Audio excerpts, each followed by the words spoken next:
সুধী দর্শক মণ্ডলী, আসসালামু আলাইকুম। এগ্রি ইকোবিডির পক্ষ থেকে সবাইকে সুস্বাগতম। ভিডিওতে আপনারা যে বড় গাছটি দেখতে পাচ্ছেন এর নাম হচ্ছে ম্যাকার্থার পাম। এটি একটি অর্নামেন্টাল পাম গাছ। এর নেটিভ অরিজিন হচ্ছে অস্ট্রেলিয়া। তবে নেটিভ অরিজিন অস্ট্রেলিয়া হলেও এটি আমাদের দেশের ওয়েদারে ট্রপিক্যাল অঞ্চলগুলোতে খুব সুন্দর হয়ে থাকে। এই গাছগুলো নেটিভ অরিজিনে সাধারণত 30 ফিট লম্বা হয়ে থাকে, তবে আমাদের দেশের ওয়েদারে এই গাছগুলো 10 থেকে 20 ফিট এই রেঞ্জের মধ্যেই উচ্চতার হয়ে থাকে। সাধারণত 15 ফিট রেঞ্জে বেশি হয়ে থাকে।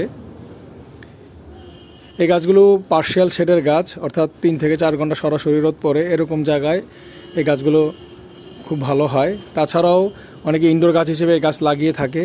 এই গাছগুলো ইনডোর হিসেবে লাগাতে চাইলে আপনার অবশ্যই ব্রাইট এরিয়াতে লাগাতে হবে এবং যেখানে হিউমিডিটি ভালো এবং আলো বাতাস চলাচল ভালো আছে ওই জায়গাতে গাছটি রাখতে হবে। এই গাছের ফল পাখি এবং কাঠবিড়ালির প্রিয় খাবার। আমাদের কাছে 8 থেকে 9 ফিট সাইজের বড় বেশ কিছু ম্যাকার্থা পাম গাছ আছে। গাছগুলো স্ট্রেট হাফ বস্তায় লাগানো। এছাড়াও 4 থেকে 6 ফিট সাইজেরও এই গাছ আছে। আমাদের কাছে ম্যাকার্থা পাম ছাড়াও বিভিন্ন প্রকার পাম, যেমন ফনিক্স পাম, ফক্সটেল পাম, রেড ল্যাটাম পাম, ইউলো ল্যাটাম পাম, চাইনিজ ফ্যান পাম, রাফেল ফ্যান পাম সহ প্রায় 12 থেকে 13 রকমের পাম গাছ আছে, বড় এবং মাঝারি সাইজের। এই গাছগুলো মূলত আমরা road side cafe, rooftop restaurant, বাগানবাড়ি, রিসোর্টে ব্যবহার করে থাকি।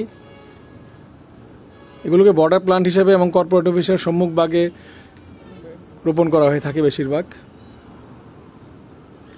যারা ম্যাকার্থা পাম অথবা যে কোনো পাম গাছ নিতে ইচ্ছুক বা যে কোনো ধরনের ইনডোর বা অন্যান্য গাছ নিতে ইচ্ছুক, তারা প্লিজ আমাদের ফেসবুক পেজ এগ্রি ইকোবিডির মেসেঞ্জারে নক করতে পারেন অথবা আমাদের কন্ট্যাক্ট নাম্বার 01715256077 নম্বরে কল করে বিস্তারিত জেনে নিতে পারেন। সবাই ভালো থাকুন, সুস্থ থাকুন। আল্লাহ হাফেজ। আসসালামু আলাইকুম।